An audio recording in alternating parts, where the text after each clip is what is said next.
Good evening, ladies and gentlemen. I'm one of those old broads that likes to start on time. I just think that it's very important when you have something special and something as wonderful as what we're looking forward to tonight, you need to start right on the button. So that's what I'm trying to do.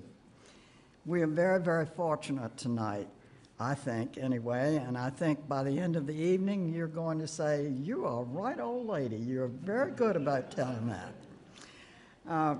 I'm Betty Ann Dillon and have been on this campus since 1945, so I have had a good time, and I've had a ball. One of the things that's been most important to me has been the Friends of the Boatwright Library. The libraries, plural these days, because we've not only got the main Boatwright, but we've got the music libraries, which some of us saw just recently, and they are in a new space, or newly renovated space. So if you're not already a member of the Friends, I encourage you to think about doing that. Tonight, though, our special point is to honor Ed and Mary Pepple.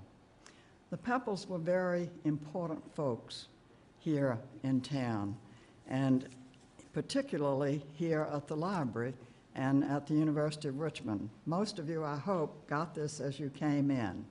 And this tells you about the fact that Ed and Mary were part of the beginning of the Friends, and particularly wanted to be sure that folks had an opportunity to hear good authors and all kinds of interesting things. And so they were very instrumental in the early years of the Friends. Nobody did anything without talking to Ed and Mary and saying, hey, what do we need to do about this, or what do we need to do about that? And it went beautifully. We've been very fortunate through the years. And in 1989, the Friends decided that they really ought to say thank you.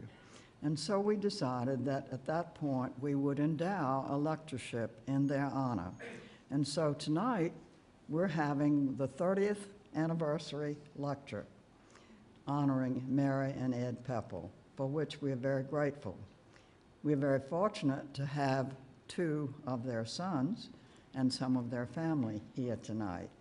And so I'd like to honor them as well. Would you join me in thanking them?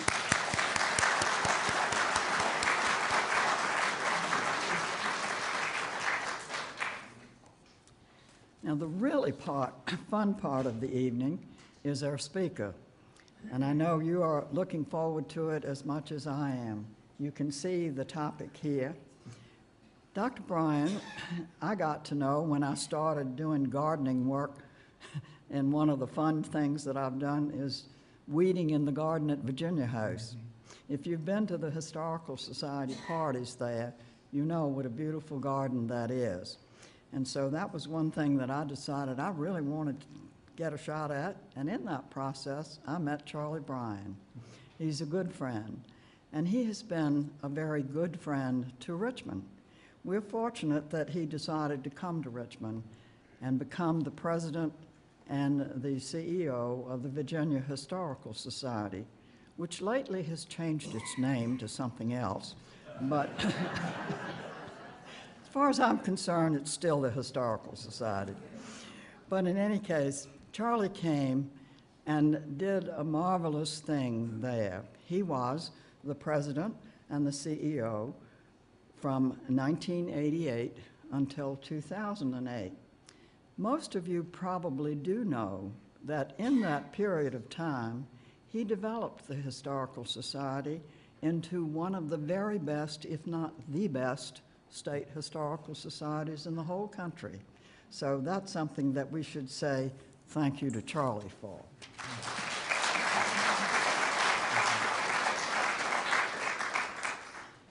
You came to hear him, not to hear me. So I'm not going to run through all of the important things that he has done and all of the places that he has served, but he has been a public historian for 30 years. And since he retired 10 years ago, he has this other little thing that he does on the side. He's part of a consulting firm, which many people are very grateful for. And those of you who read the Times-Dispatch regularly know what fun you had reading his regular contributions to it. You also know that they were put together in a book, and those are available tonight in case you want to buy one and have him sign it afterwards during the reception. But as I said, I don't want to take his time, so I just want you to know that in 2009, Charlie was labeled the Outstanding Virginian of 2009, and the Virginia General Assembly passed a significant resolution. They do many of them, but this one I think was a particularly good one. They said, we want to recognize Dr. Charles Bryan for his distinguished contributions, his outstanding achievements, inspiring leadership, and service to the citizens of Virginia. So, Charlie, we are delighted to have you.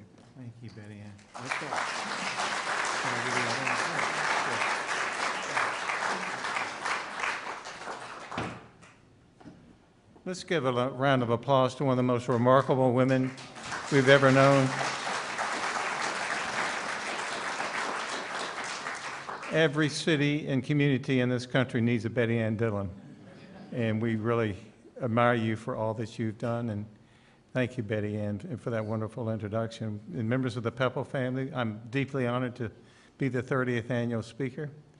And there are a couple of people I need to mention. Our friends from Cedarfield.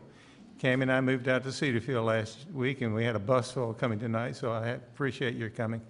And then I can't help but mention my wife, Cami. We will, on June 14th, we will celebrate our 50th anniversary.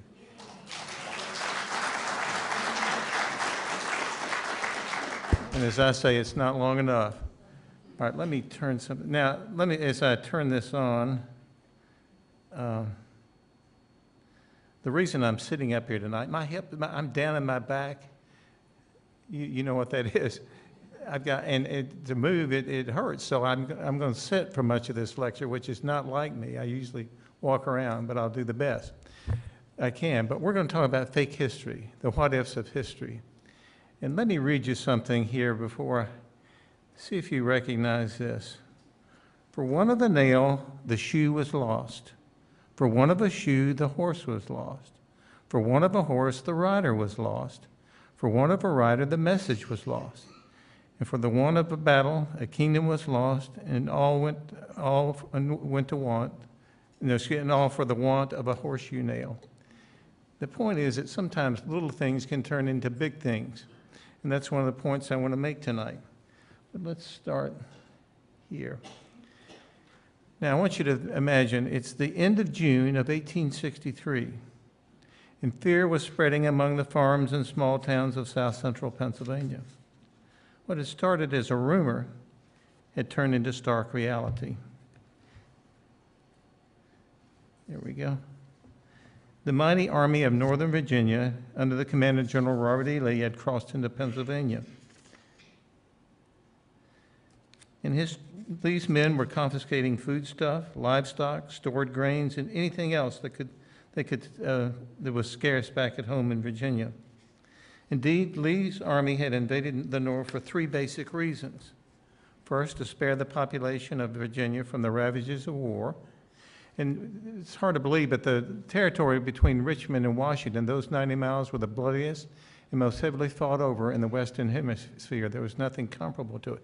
He wanted to take the army. We need to relieve the suffering that the people of Central Virginia have had. All right, second, he wanted to provision his own soldiers who had been living on a reduced ration and supplies for quite a while. That was a main factor.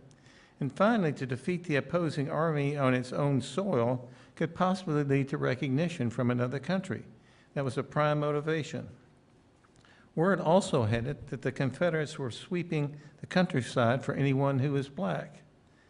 Whether they had been born free in the North or had escaped from the South to freedom, they were subject to being captured and sent back to Richmond to be auctioned off as slaves. This is a fairly new finding within the historical circles. In addition, Lee knew that in the West, General Ulysses S. Grant had died from a freak horse accident, fallen off his horse and died. In his campaign to capture the vital Confederate stronghold on the Mississippi at Vicksburg had fallen apart. There, the Union Army had retreated to the Memphis area and was waiting to regroup. Now, with the Confederate victory in the East, Lee knew that the odds against Southern independence were much more favorable. Lee entered Pennsylvania and scattered his army in several smaller units to maximize the gathering effort. In the meantime, a Union army was under the command of newly appointed General George Gordon Meade was moving into Pennsylvania as well. Now, Lee was a competent general. He wasn't brilliant, but he was competent, and he was determined that he would turn Lee back. Then on July 1st, elements of both armies stumbled into each other at a little town called Gettysburg, which was a key crossroad. Both generals rushed troops to this vital crossroads, and soon a major engagement turned into a major battle. Gettysburg was important, but the key to victory was gaining the high ground overlooking the town. Ridgeline running from Cemetery Hill to the Round Tops to the south was now occupied by an exhausted thin line of Union troops. There, they were expecting an all-out assault from the Confederates, and if they did, they would lose the battle. Well, as the sun began to sink in the west, General Richard Ewell, who commanded the troops closest to Cemetery Hill, was torn by indecision. He had been instructed by Lee to take Cemetery Hill if possible. Those two words, if possible, at first froze Ewell. Ewell commanded the Army's 2nd Corps, which had been Stonewall Jackson's corps until his death 2 months earlier. Now, Jackson would have attacked without hesitation, despite Lee's vague orders. But Ewell was no Jackson, nor a risk-taker. He basically had two choices. He could wait until the morning to attack, allowing his troops to recover from the first day's brutal action. But that ran the risk of arrival of enemy reinforcements to strengthen the Union line. Or he could press the attack now and hope to break the Yankee line. Either choice held risks. Ewell felt inclined to wait it out until the next morning, but several of his subordinate commanders pleaded with him to at least try. Finally, relenting to their arguments, he sent the weary troops far. Lo and behold, the Confederates broke the Union line and began to capture Union soldiers by the thousands. Meade's army retreated in near panic from Gettysburg and headed back toward Washington. Meade then regrouped and prepared to face Lee head-on at Westminster. Lee pursued and won a smashing victory over the Federals. Lee then proceeded to take over and split the vital rail linking Washington and the Northeast. In the meantime, President Lincoln and most of the federal government fled north, and Washington was surrendered to the Confederate authorities. The city was put under martial law and was occupied by Confederate troops. Many of the African Americans who had been taken by Lee's army were put up for sale by recently reopened slave auction houses. Within a month, Great Britain recognized the Confederacy, and soon thereafter, Lincoln sued for peace. Two different republics now existed where one had existed. But with a precedent of secession made legitimate, the Confederacy experienced a similar fate. By the mid-1870s, Texas seceded from the Confederacy and annexed most of the Indian territories. In the meantime, the Confederacy annexed Cuba, and Russia held on to Alaska. Therefore, in North America, we had 5 nations rather than 2. Now, I shudder to think what would have happened had it been in the when the early 1940s came about, had there been 3 or 4 different countries rather than the one great arsenal of democracy. Of course, the narrative I've just given you is not real, and I put this up too soon. Actually, it was played out by a Pulitzer Prize-winning writer, McKinley Cantor, in an article in Look magazine in 1960, and I remember reading it at that time. Cantor's essay was so popular that he published it in a book a year later, and it even went on the bestseller list for a while. Now, although it gained widespread popularity among the general public, it was readily dismissed by Civil War scholars who never took it seriously. Why? Well, the study of history is based on actually what happened in the past, not what might have been. Professional historians are trained to tell it like it was. They are supposed to interpret the past based on solid evidence.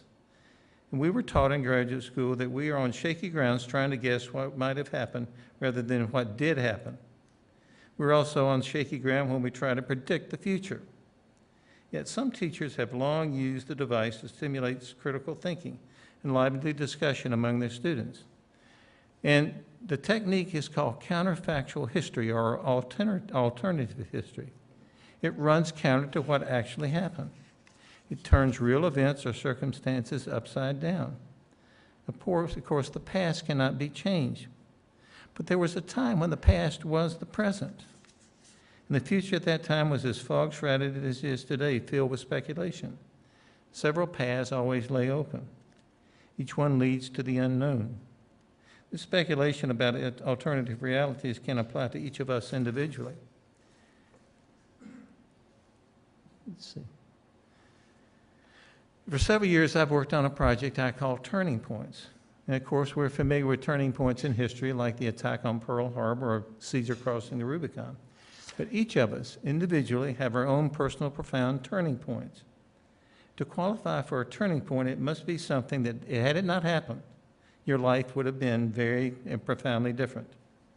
In many cases, you do not realize it at the time that it was a turning point or the significance of what had happened. I argue that by the time you're my age, when I'm 72, you've had at least half a dozen turning points in your life. They occur for a number of reasons. Serendipity. I talked to a man who was flying from Dulles to LA, and he hoped to get in first class, but he didn't. He was on standby and went and took his seat back in coach.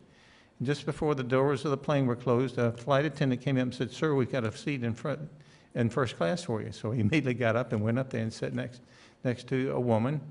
They were both lawyers. They started chatting. They chatted the whole way to LA, exchanged cards. They started dating. They're married, and they have 3 kids.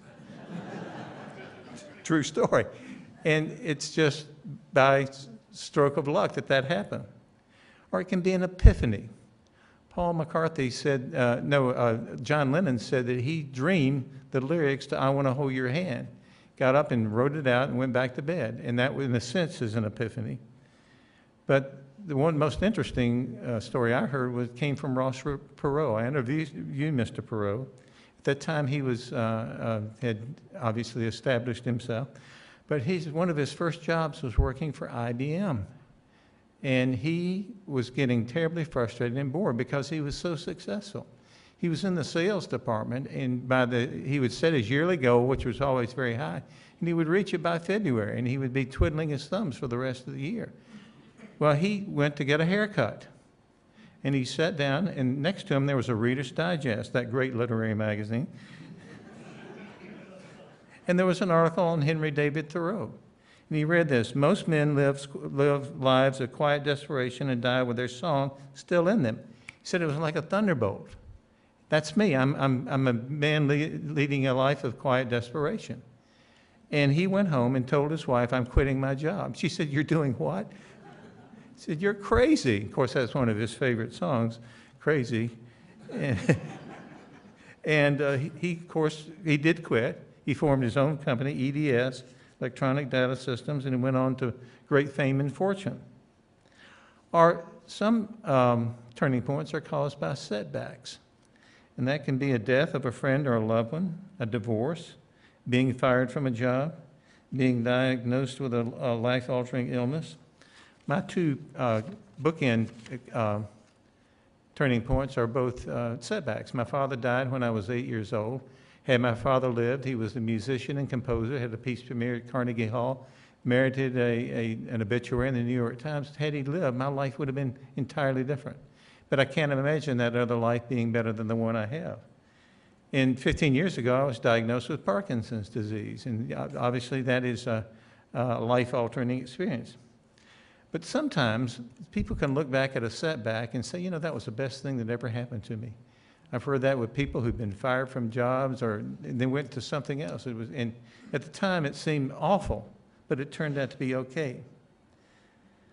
But turning points can also occur on a much larger scale to groups of people, to nations. And turning points are good candidates for counterfactual history. For example, if Virginia had voted against the ratification of the U.S. Constitution in 1788, things would have been very different. Arnold Toynbee once said, "The most important characteristic of Virginia is its resistance to change."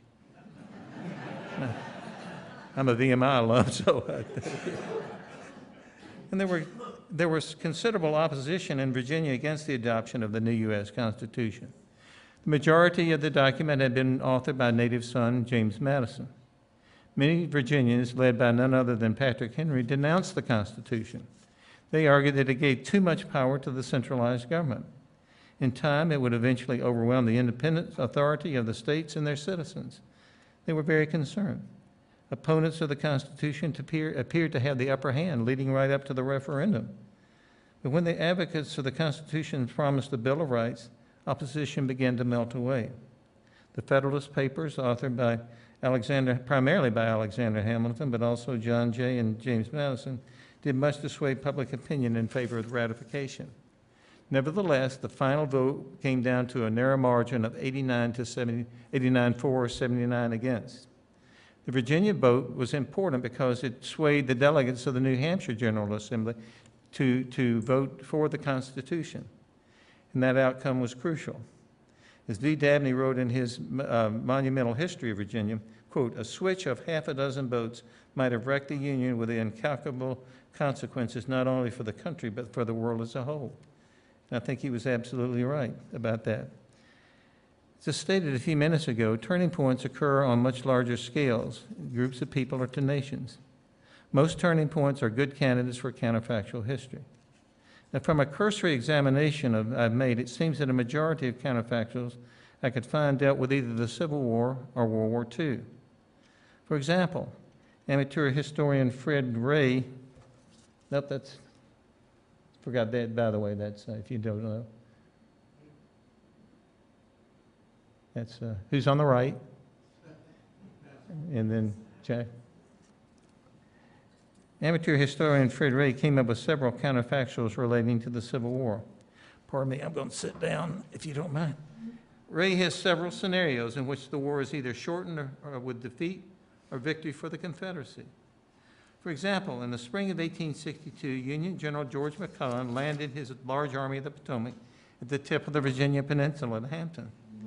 He began to march his troops up the peninsula, where he was confronted by a smaller yet strong Confederate army under General Joseph Johnston. Rather than attack, the ever-cautious McClellan balks. He was good at that. An engineer by training, he decided to lay siege to Yorktown. During the next month, the Union Army spent most of its time digging trenches. Finally, after a month-long siege, and with President Lincoln badgering him to do something, McClellan launched a massive attack on the Confederate lines. Greatly outnumbered and caught by surprise, Johnston's army is crushed. Scattered elements retreat up the peninsula, finally reaching the trenches surrounding Richmond. McClellan slowly pursues, and once near Richmond, he begins to lay another siege. And finally, after another month, he launches another massive attack, and Richmond is overwhelmed. In the meantime, President Jefferson Davis, his cabinet military advisor, Robert E. Lee, flee into North Carolina. Soon thereafter, the mayor of Richmond surrenders the city to the Federals. In desperation, Davis appoints military advisor Robert E. Lee to replace Joe Johnston in hopes of turning the tide. But it's too late. After the fall of Richmond, soon New Orleans is taken by Union forces.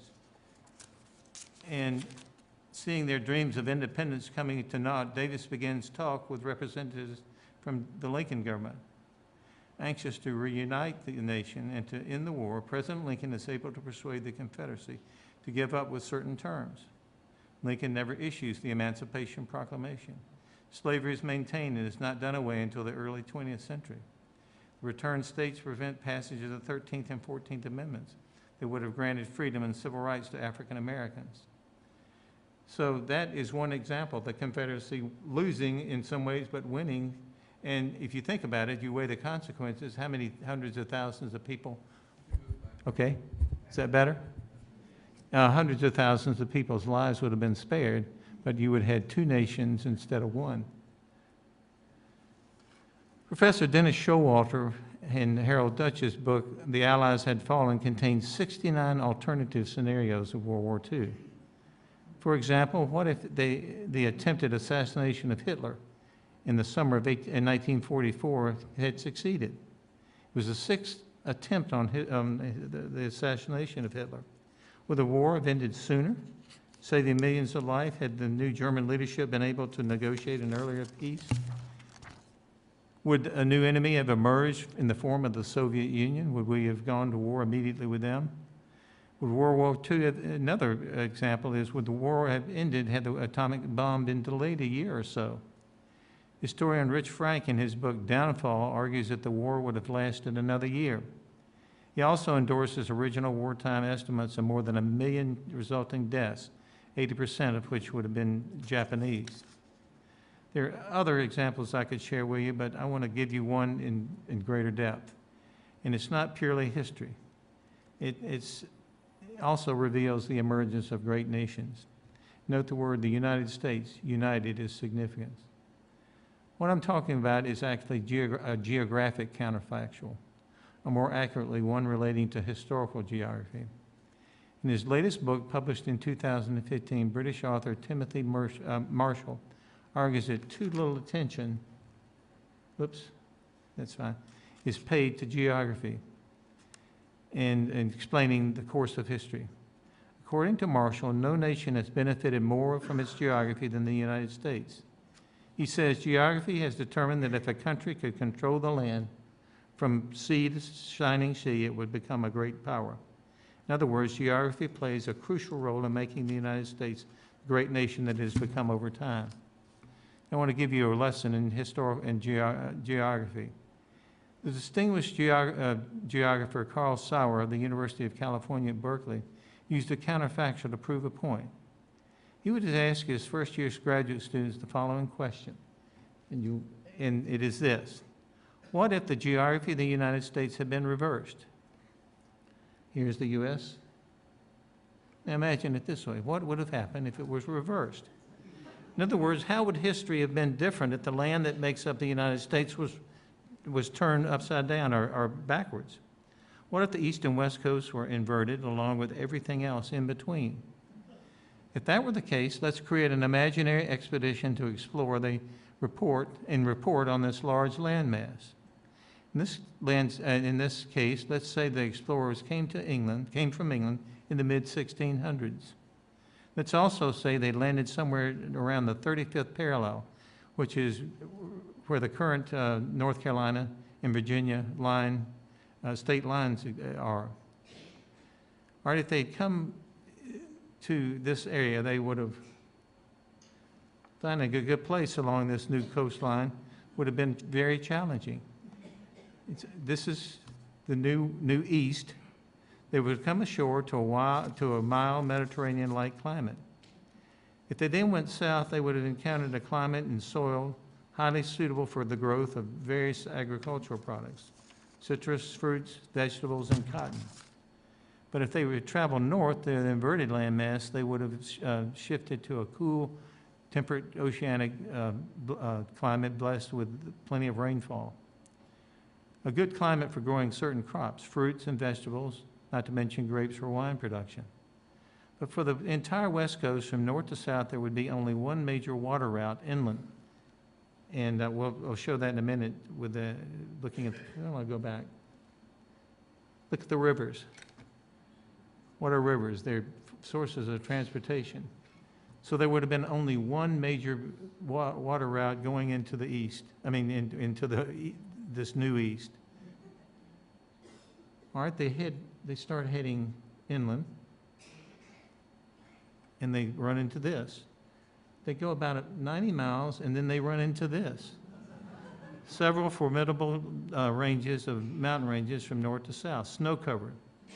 These would have made passage difficult and dangerous. Known variously as the Olympics, Cascades, Sierras, and Rockies, they would have slowed the journey and made permanent settlement a challenge. Something else would have slowed their progress as well: evidence of gold, silver, and various other minerals. Remember, part of the motivation by the settlement of the British or in other countries was to find gold. And whoever discovered it and exploited gold and silver first would gain enormous wealth, on a scale similar to what happened to Spain in the 16th and 17th centuries. Were determined to continue their journey despite this discovery of precious metals. Our hardy group of explorers plotted in the mountains, over the mountain barriers. Soon they would have been challenged by a vast semi-arid flatland stretching from cases more than 900 miles. Once labeled in the 19th century, later on, is the Great American Desert, this treeless landscape was thought to be unfit for agriculture and unsuited for human life. It was not until the late 19th century that agronomists realized the great potential the plains provided for in the perfect soil for growing wheat and other grains. It became known as the breadbasket of America. Eventually, our explorers would have discovered the mighty river running from north to south that was fed by numerous smaller streams. These streams all could serve as natural highways for travel, trade, and commerce. Once across what we now know as the Mississippi River, the journey eastward would have been easier. More than a dozen rivers flowed into the various directions and served as natural highways, many leading to the Pacific Ocean. As a result, the pace of exploration and settlement would have accelerated. The good land they encountered would be conducive to an agrarian-based economy. Then they would have approached the majestic mountains known to us as the Appalachians. And these would have been relatively easy to traverse, unlike the formidable chain of snow-covered mountains they had seen earlier. Finally, once the explorers reached the west coast, they would have seen countless bays and inlets, perfect sites for future shipping and ports and the growth of cities. Now, how would this vastly different land have affected history? That was exactly the point that Professor Sauer wanted to make with his students. Geography can shape the course of history. Would the U.S. have developed as a nation or as rapidly as it did? Probably not, argued Sauer. Much depended on who established the first permanent settlement. Would it be Spain, Portugal, France, or England? No matter who it was, a quick and relatively easy European settlement of our faux East Coast development would have been much slower. Great mountain barriers that in the Great Plains would have held prospective settlers back for decades, perhaps a century or more. Rather than being settled by people coming overland from the east, chances are that our imaginary west coast would have been claimed by and settled by rival countries by sea. Would slavery have been introduced on a large scale? Much depends on the form of agriculture that would have been introduced. If settled by the English, we can speculate that much of the labor force would have been African slaves. The spread of slavery into other regions, however, would not have been as significant an issue as it was before the Civil War. Slavery would not be economically viable in most of the land immediately west of our imaginary west coast. And what about the people who already had a presence in the coming of Europeans, America's native population? In our imaginary scenario, our explorers would have encountered small and relatively passive bands of Indian tribes on our imaginary East Coast. The Indians to the west, however, would have been fearsome warriors who could have impeded settlement for years. Regardless, native populations probably would have been devastated by disease and possibly alcohol. North America would have been far easier to conquer, and rather than one nation, it could have been divided into several nations. However, as one nation, the United States has emerged as the mightiest on earth. But is that status in jeopardy? Great nations have existed for thousands of years. Studies of the ancient Phoenicians, Egyptians, Persians, Greeks, and Romans reveal mighty empires that spread their power, wealth, and influence well beyond their own borders. Beginning in the late 15th century, other great nations emerged. Spain, France, Great Britain, and even tiny Portugal and Holland. Each left its mark on the world and shaped the course of history for centuries to come. But each in its own way experienced turning points that had they gone differently, the course of history would have been somewhat different as well. But each of those empires declined over time, leaving only certain legacies for future generations. Will the United States follow their example? What turning points will determine our future success or failure? What are the counterfactuals that we created to determine if the U.S. failed or succeeded in preserving the character and strength of a mighty nation. Here are a few questions that could be lead to some interesting discussions in the future. One, what if President Bush had decided not to invade Iraq in 2004? Two, what would have been done differently to the growing trend by parents not to have their children vaccinated for measles? Would that eventually led to a worldwide pandemic that killed people by the millions? There's some speculation that that could happen. How did American withdrawal from the Paris Agreement on the environment affect air quality in the world? Or discuss which one of the following was the greatest threat to America in the early years of the 21st century. One, being overrun by immigrants. Two, a growing deficit in national debt that our elected representatives refused to address. A dramatic decline in the middle class and a growing disparity between wealthy and poor. A growing military threat from Russia. How about the inability or unwillingness to address the problems of rising seas caused by the Arctic ice melt? Or how about the inability of elected officials to come to consensus on a number of key issues? Each of those questions seem to convey a message of doom and gloom. But as Tim Marshall, the geographer, said, the planet's most successful country is about to become self-sufficient in energy. It remains the preeminent economic power, and it spends more on research and development for the military than military budgets of all the other NATO nations combined. Furthermore, the American population is not aging as it is in Europe and in many parts of Asia. So if you could sell stock based on a nation, stock shares, which ones of the following would you keep, hold? Let's see. Which would you buy, sell, or hold? China. Let's see a show of hands. How many would buy? How many would sell? How many would, all right, hold? See, how many would sell? China. How many would hold?